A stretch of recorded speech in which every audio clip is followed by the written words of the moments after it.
Welcome on into WFRV Plus Sports Night. Cameron there with you on this Wednesday night. Odd that during Packers season it feels like, let's pop me up for a second. There we are. Okay. Well, odd that during Packers season it feels like the days blend in, and then you feel like outside of Packers season, which it has been for a couple weeks now, that the days wouldn't blend in as much, but they really do. I feel like that's just a week-to-week thing, especially in sports when you got a lot of things to talk about, because there will always be a lot of things to talk about in sports. Thank you again for tuning in and watching this midweek episode where, even though it's not Packer season, there's obviously stuff to talk about around the Green Bay Packers. And it's that coaching staff that's given us stories over the last 3 weeks, even though there hasn't been any football played by the Packers ever since they got eliminated by the Bears. Jeff Hafley takes the job as the head coach down in Miami, and what ensues, probably what a lot of us expected in terms of just how Jeff Hafley is as a person, as a coach, how he presents himself. He's very magnetic, not just to players, but with his staff as well. And that's exactly what he's done, is he takes the head coaching job in Miami, and who does he want to hire on his staff? On the defensive side of the ball, probably people that he can trust. And those guys see him just as magnetic as he was when he was coaching in Green Bay for those 2 years. DB's coach, Ryan Downard, linebackers coach, Sean Duggan, both now in Miami on Hafley's staff. And yes, you could say, well, not on technically on Hafley's staff. He hasn't hired a DC yet, and it would be on the defensive coordinator staff. But Hafley's the one calling plays. Just as Matt LaFleur is the one calling plays in Green Bay, his staff really revolves around the offense, even though, yes, he takes care of the defense too in terms of the people in the organization. But Downard and Duggan gone. Same with Derek Ansley. Not sure if he got a job in Miami, mainly because the Dolphins have already hired a defensive passing game coordinator. I assume that Ansley won't, but we'll obviously have to wait and see. But he's no longer a part of the Packers, and I'll tell you why in a corresponding move. But before I get there, Wendell Davis, the defensive quality controls coach, yes, that exists. Guy nicknamed Ball King in the training camp. Remember that? That was like forever ago, which it was. But someone who is tasked with emphasizing takeaways with the group. I remember talking to, is it Nazir Stackhouse? Gosh, it feels like it's forever ago. It's August. But telling us about how Wendell Davis has added incentives back in training camp to make sure that the team put more of an emphasis on taking the ball away, or if anything, punching at the ball, causing chaos in scrums, at least making an attempt toward the ball. And he filled the media in on the behind the scenes, not a secret, but the approach that he would take, where it was a certain number of points that certain units would get, and each unit had a team captain, a guy like Rashawn Gary, and each unit would get points for the amount of punch outs they had, or whether it be an interception or a pass breakup or anything that could result in a takeaway. You'd get points, and then I think it's prizes at the end or something. But it was a cool way to incentivize emphasizing takeaways. Now, of course, a lot of turnovers you can try to cause, but unless they come your way, it might not look good on the stat sheet. And that was the case with the Packers, who a couple of years ago had 31 of them, top 5 in the NFL, and they only had 14 this past season, which was bottom 3 in the NFL, I'm fairly sure. I think they actually only caused more takeaways than the Jets, who shockingly enough, in a 17-game regular season, didn't have an interception, which is staggering to say. But Wendell Davis with Ryan Downard, the DB's coach, with Sean Duggan, the linebackers coach, all join Hafley's staff on the defensive side in Miami. A lot of speculation surrounding Duggan, the linebackers coach, is the new defensive coordinator. Remember, that role in Miami will be a non-play calling role because Hafley will be calling the plays. But this is all to say, and Ansley gone as well, the defensive passing games coordinator. And this is all to say that Jonathan Gannon, the new DC here in Green Bay, and the Packers have finally added someone to that side of the staff. And the name is Bobby. It's funny. Yeah, it's Bobby Babich. Babich. Cool name. Honestly, I was driving back to the station today, and part of me thought maybe it was Babic, even though I know it's Babich. But Bobby Babich. Just say that 100 times fast, right? Bobby Babich. And what's crazy is the Dolphins hired an OC, Halfley did. His name is Bobby Slowick, son of former Packers coach Bob Slowick, and Bobby actually went to Green Bay Southwest. So whenever I say Bobby Babich, I think of Bobby Slowick. Either way, let's get that out of the system. Bobby Babich has been coaching in the NFL, I think it's 13 or 14 years. And starting in very small assistant roles, working his way up to be the defensive coordinator of the Buffalo Bills the last 2 seasons. A few years ago, top 5 in takeaways were the Bills. Last season, number 1 pass defense in the NFL, even though their rush defense was a bit suspect. But Babich brings an approach that has worked, that has at least fit the playoff mold. You see what the Buffalo, or you saw what Buffalo did in Jacksonville against a team that was red hot. And yes, did the Broncos, piece up a good offensive game plan against Buffalo to score, I think it was 33 points? They did. But Babich has been in the playoffs enough. And now, 2 years as the DC, is going to take a step back in the defensive pass game coordinator role, in which his defense a year ago was number 1 in pass defense. So honestly, what do you do when you want a better pass defense? You go and get the guy that did it the best, that coached him the best in the NFL. And last year was Bobby Babich. Last 2 years, I mentioned DC, but also, he's been his last, 8 or 9 years in Buffalo since 2017. He's been a DB's coach. He's been a safeties coach. He's been a linebackers. I'm pretty much, he's been a coach everywhere. And then he got promoted to that DC role. You could tell there's a level of respect of him in Buffalo. Now, with Sean McDermott getting fired, he was free to move, even though Joe Brady, the OC, then got the head coaching role. But Babich felt like he could join Gannon and that defensive staff. And now, just as Matt LaFleur hired a former head coach, remember Gannon, Cardinals coach the last 3 years, Gannon goes out and hires a defensive pass game coordinator who at his last couple of years was a defensive coordinator. So you kind of, in a roundabout way, you're getting versatility on the coaching staff. And again, Babich over the last 9 years has worked with DBs. He's worked with safeties. This is a guy that understands different intricacies of different rooms. And although he's going to help in the pass defense, you're talking about a guy who could really mentor whoever is the next DB's coach, if it isn't him, because I think he's just the defensive pass game coordinator, even though most that are work as well as the DBs or the safeties coach. But I think it can all work in unison of how he can help that defensive staff under Jonathan Gannon, who Matt LaFleur said after Gannon didn't call the defensive plays in Arizona, but Gannon would, of course, he's a defensive-minded coach, so he helps with the scheme. Matt LaFleur said even after the Packers beat Arizona this past season, 27-23, that the scheme was genius. So Gannon knows how to do it in multiple roles. And as the defensive coordinator, he's building a staff that can also do everything in multiple roles. And I think it's great not just to have versatility in each room as a player, but also amongst the coaching staff. That adds to experience, that adds to voices in the ears of players.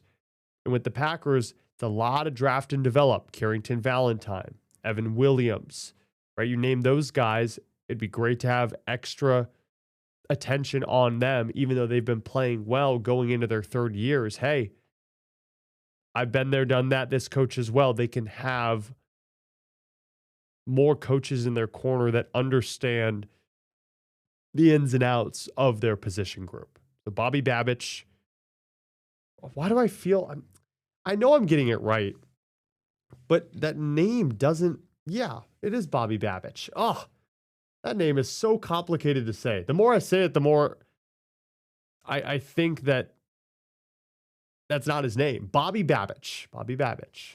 Okay, so again, say that 10 times fast. Okay, we're going to take a break on WFRV Plus Sports Night. When we come back, we'll switch over to basketball. Giannis Antetokounmpo.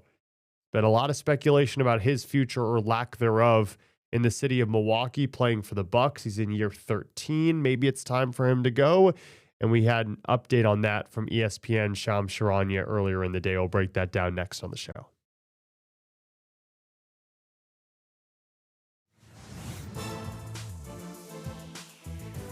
And we're back. WFRV Plus Sports Night. Let's get to some hoops. A little background on me. I grew up playing basketball. Love myself some basketball. That was my number one sport. Grew up in Southern California, massive Los Angeles Lakers fan. And of course, had the privilege of watching a superstar in Kobe Bryant do what he did on a daily basis. Unfortunately, Shaq was on the Heat and the Celtics and then every other team under the sun before I got old enough to really understand or remember the games that I do.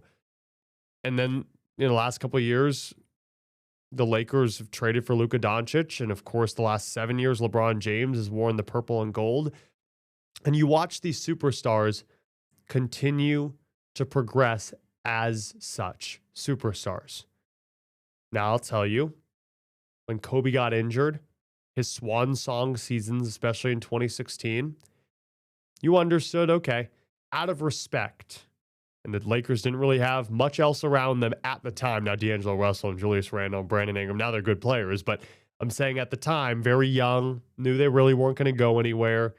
So it was paying homage to Kobe and what he did for that franchise. I feel like the Lakers are in somewhat of a similar position. You can't keep paying LeBron $50 million a year if you want to contend and sustain moving forward, right? Why I say all this is there is a direct correlation with the Milwaukee Bucks.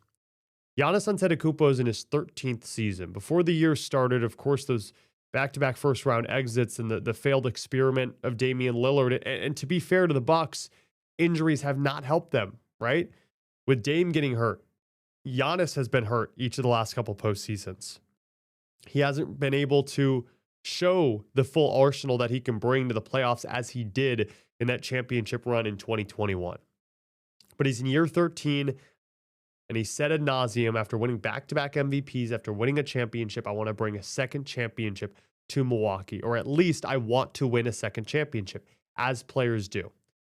Remember Kevin Durant in Oklahoma City? He realized maybe I can't get over the hump here. Let me go to a place where I can. Now, he had full control. Giannis is in a different position. But I say all this to say, Giannis has every right to ask and demand for a trade, even though the reports have come out, and he said it also that he would never formally request a trade himself. Now, remember, that could mean his agent requests the trade. And what has this last 9 months showed? He said in a press conference back in October, it's all temptation. The possibility of going here, going there. But right now, I am locked into this team. I am here right now, but that's my decision today. It could change in the future. He stood firm on that. Now, over the months to follow, there have been reports coming out that he wants to be a Milwaukee Buck for life. And I know an Athletic article had that written, and it was a direct quote from him. And he wants to stay in Milwaukee. You can want to stay in a city that has done so much for you. Because remember, it's not just Giannis doing a lot for the Bucks. The Bucks drafted Giannis. They brought his entire family to Milwaukee. They got Thanasis on the team, his brother. Alex Antetokounmpo is down with the Wisconsin Herd in the G League. In a way, Milwaukee and the Bucks organization has been Giannis' second family. You can understand why it would hurt so much for so many people to ask, hey, you think you're going to be a Buck by the end of the year, especially when you signed a long extension. Well, was it not even just long extension? It was just a very hefty payday. 3-year, $186 million extension on your previous contract in 2023, which means you're in Milwaukee through the end, pretty much the end of the decade. Doesn't mean you have to stay, but the Bucks have entrusted you with their franchise. But there's nothing wrong with looking around and realizing maybe this isn't the place to do it. And I think Giannis is finally realizing that just as maybe Kobe would have if it wasn't his 20th year and he looked around and saw the likes of a young Russell or Ingram or Randall or you name the player. Giannis is right now looking around and saying, okay, the Damian Lillard thing didn't work. Bummer. He's got Miles Turner, great, but that's just another big that I have to contend with. Our offense is being run by a guy in Ryan Rollins who will probably win Most Improved Player, but again, very young. Kyle Kuzma, he always wants his shot. Bobby Portis is getting up there in age, but AJ Green, like a lot of guys in their 20s who want to prove themselves. A lot of them, if they're not very young, are entering their primes. And he's called the play style of his team selfish, which I totally understand. I think one comment that stood out is he hinted at the fact that teams of old that he's played on understood what it would mean to get him more touches. And this team is just not getting him enough touches. Now, couple that with his injury concerns, had that calf strain early on in the year, and now another one that'll keep him out 4 to 6 weeks. I don't know if he's going to play again this season, depending on if the Bucks miss the playoffs. Because right now they're 12th in the Eastern Conference. They're 18-27. Everything is going downhill for this Bucks team.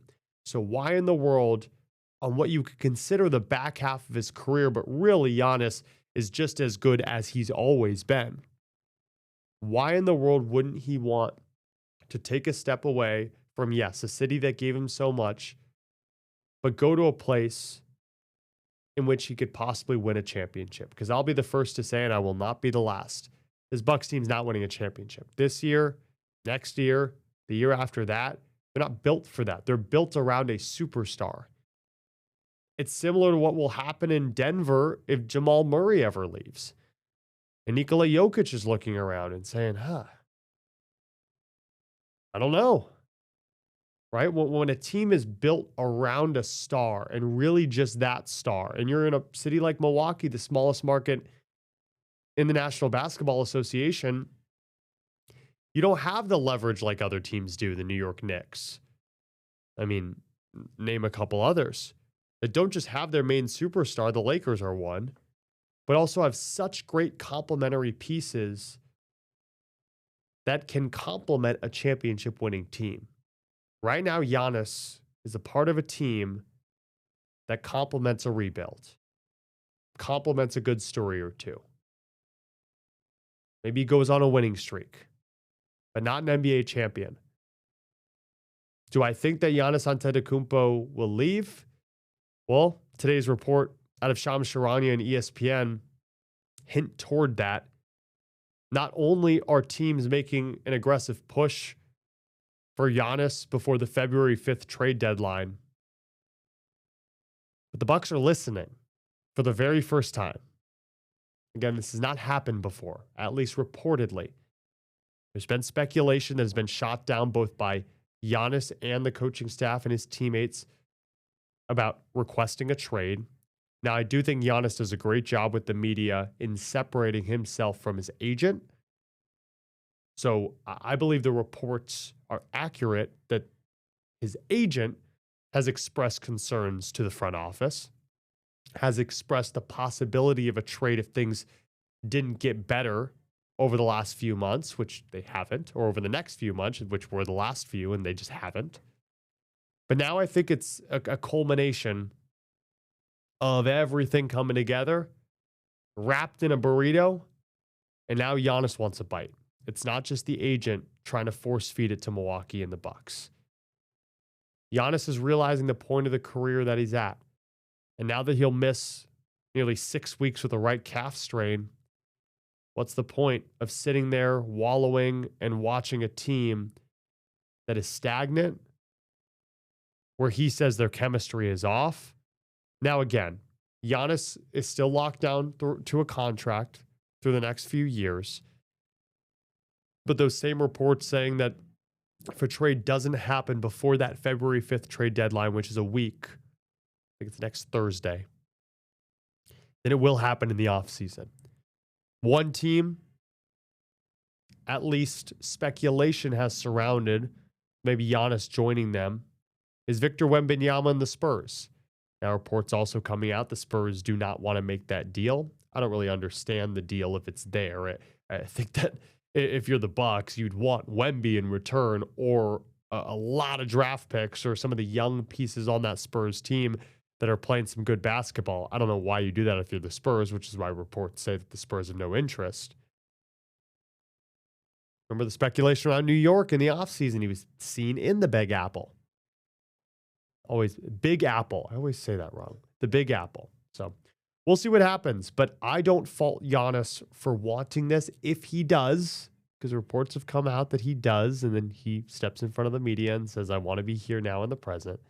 But if he wants it, and I think every Bucks or everyone that supports the Bucks would agree to a very impartial journalist over here. If he wants it, he should go where he wants to go. Now, in the offseason, he'll have a little more control of where he wanted to go because he has player options in the future. But if it's now, the Bucks have to find the best deal. And you got to get rid of him while he's angry because there's no reason to keep him and then get nothing from him in a few years if he's just kind of done playing for the franchise. One more break here on WFRV Plus Sports Night. When we come back, I don't know what we're going to talk about. Just kind of talk about something. That's next on the show.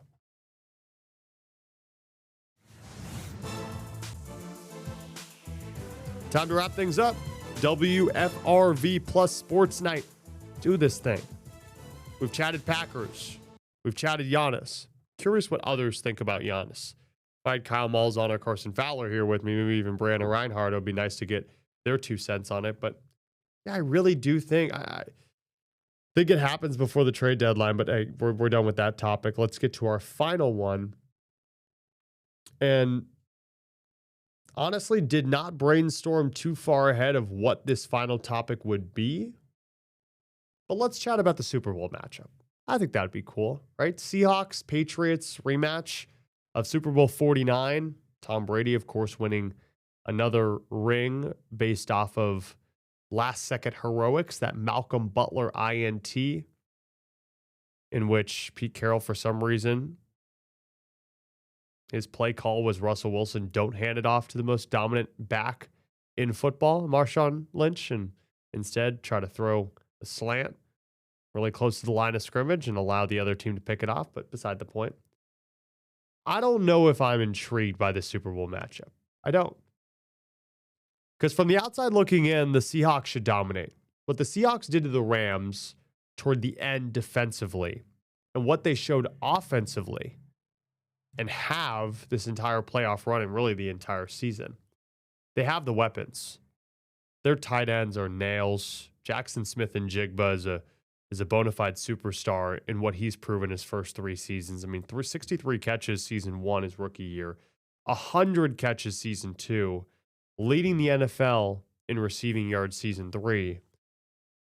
And they have other guys on that roster that can get it done offensively. Now, having no Zach Charbonnet, it'll hurt their ground game to an extent, but Kenneth Walker is their explosive play back.